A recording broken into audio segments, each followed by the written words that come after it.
So either trying to stimulate yourself to feel more alive, or you're trying to numb yourself so you don't feel the pain. And that's what all addiction is all about. What should we do? Well, we start looking at the addict like abnormal. The addict is actually normal. The addiction is a normal response to abnormal circumstances. It's not that the addict is abnormal, it's that the circumstances under which he or she grew up were abnormal in one way or another.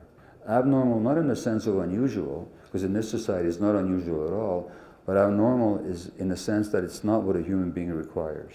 So if addiction is a response to human needs not being met, then what's the solution? The solution is to meet human needs. So like a fresh start, I'm sure the first thing that a person will notice, and I trust that this is what they'll notice, is that people are not judging them, that people are accepting them. That means people are compassionate. That means people are trying to make them feel safe. The human brain can actually transform itself. It can actually grow new circuits. It can actually learn. But what does it need to transform itself? That's called neuroplasticity, the capacity of the brain to develop new circuits. It requires, above all, safety. And safety is not just the absence of threat. You know what safety actually is? Human contact. That's what gives us a sense of safety. So what addicts need is human contact, first of all.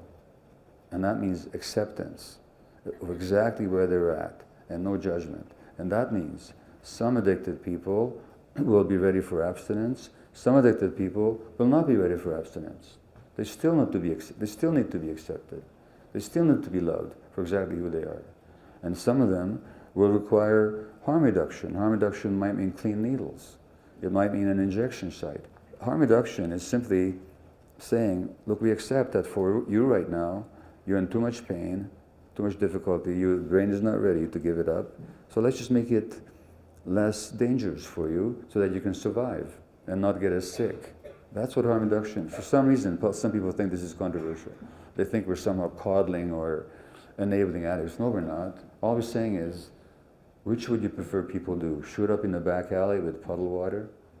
Or shoot up at a clean facility with sterile water?